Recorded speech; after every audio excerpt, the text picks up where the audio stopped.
Assalamualaikum warahmatullahi wabarakatuh. Hai semuanya. Oke, perkenalkan nama saya Siti Ziratul Rahma dengan NIM 6012202004. Di sini saya membuat video yaitu guna untuk menyelesaikan mata kuliah saya ataupun akhir dari mata kuliah saya tentang psikoterapi Islam dengan dosen pengampu Bapak Sandi Maspika MPSI. Oke. Di sini saya mendapatkan tugas tentang bahwa saya harus menjelaskan ulang bagaimana materi yang kita pahami ataupun yang saya pahami untuk dijelaskan kepada kalian yang sedang menonton ini. Tentang apa sih sebenarnya? Oke, jadi saya akan membahas tentang psikologi Islam menurut dalam perspektif Al-Quran dan juga hadis. Yang pertama nih, kita harus tahu tuh apa sih sebenarnya psikologi dalam perspektif Al-Quran. Psikologi dalam perspektif Al-Quran itu adalah sebuah ilmu tentang jiwa ataupun perilaku manusia yang berlandaskan dari Al-Quran dan juga hadis dari Allah Subhanahu wa Ta'ala dan juga sama apa coba? Oke, sama juga Nabi Muhammad Sallallahu Alaihi Wasallam. Di dalam materi ini itu apapun di dalam psikologi Islam ini dia akan mencakup tentang naf ataupun dari jiwa, terus ada roh, ada hati, ada akal dan juga dari hati nurani serta ada seperti sikap yang sabar, ikhlas dan takwa. Tujuannya yaitu untuk membentuk manusia yang seimbang. Jadi kita sebagai manusia itu harus seimbang antara yang vertikal dan juga horizontal. Apa maksudnya? Kalau yang vertikal kayak hubungan kita dengan Allah dan juga hubungan kita sesama manusia juga itu harus seimbang. Tidak bisa kalaupun bisa berat itu harus berat yang vertikal daripada yang horizontal. Saya akan menjelaskan tentang di sini jiwa ataupun nafsu itu sebenarnya ada beberapa tingkatan, yaitu ada 3. Yang pertama nafsu apa coba? Nafsu amarah, nafsu lawamah dan juga mutmainah.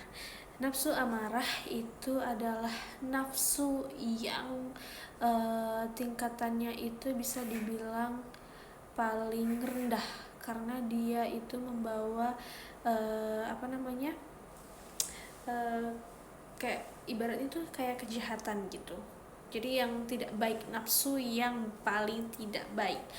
Terus yang kedua yaitu ada nafsu yang lawamah ataupun yang sedang. Jadi pada nafsu ini ketika kita ketika kita melakukan kesalahan, kita akan menyesalinya. Nah, itu adalah nafsu lawamah. Sedangkan nafsu yang terakhir yaitu nafsu mutmainah. Nafsu mutmainah adalah nafsu yang cenderung untuk perbuatan yang baik. Jadi pada nafsu ini kita akan merasa jiwa kita tuh tenang, jiwa kita damai jika kita menginikan dengan nafsu lawamah mutmainah itu tadi. Selanjutnya yaitu ada emosi dan perilaku dalam Islam, yaitu emosi seperti rasa marah, takut, sedih, cinta itu merupakan hal fitrah di dalam diri manusia. Kenapa? Karena di dalam diri manusia itu pasti ada semua yang saya sebutkan tadi. Cuman tinggal kitanya saja bisa mengendalikannya atau tidak gitu. Kemudian kita bisa melihat dalam diri Rasulullah itu dia menjadi seorang konselor, karena basicnya nanti ini akan ke konselor. Jadi kita bisa melihat dari sisi Rasulullah, di mana Nabi Muhammad itu dikenal sebagai seorang konselor pada konselor pertama dan yang profesional pada zaman ataupun pada sejarah Islam. Karena apa? Karena Rasulullah Shallallahu Alaihi Wasallam itu mempunyai sifat yang jujur, dapat dipercaya, cerdas, dan juga dia bisa mampu menyampaikan apapun dengan baik. Kemudian yaitu metode yang digunakannya biasanya yaitu dengan metode keteladanan, penyadaran logis, dan kisah moral. Maka dari itu Nabi Muhammad adalah salah satu teladan yang harus kita tanamkan dalam diri kita. Kenapa? Dalam penjelasan yang saya jelaskan bahwa psikologi Islam ataupun psikologi dalam perspektif Al-Quran dan juga hadis, Nabi Muhammad merupakan salah satu tokoh yang paling teladan, karena kita sebagai manusia masih kurang bisa ataupun masih jauh dari yang namanya kata sabar dan perbuatan-perbuatan yang seperti diajarkan oleh Nabi Muhammad. Saya sendiri juga bercermin kepada diri saya sendiri bahwa saya juga kurang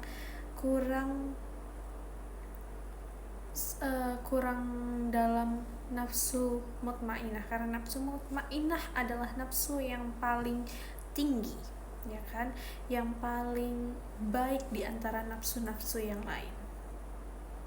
Jadi pada intinya yang saya tangkap bahwa psikologi Al-Quran dan juga hadis adalah merupakan psikologi yang seharusnya seimbang antara spiritual, moral, dan juga psikologi manusia.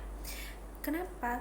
Kalau di dalam psikologis manusia, misalnya kita merasa kurang diri kita ini kurang baik nih, kurang kayak semuanya kayak permasalahan yang ada di sekitar kita, permasalahan yang ada di dalam diri kita itu bisa diakibatkan karena hubungan kita dengan yang maha kuasa itu berkurang, ataupun hubungan kita dengan yang maha kuasa itu masih ada yang terjeda, ataupun kita kurang lebih dekat sama yang kuasa gitu.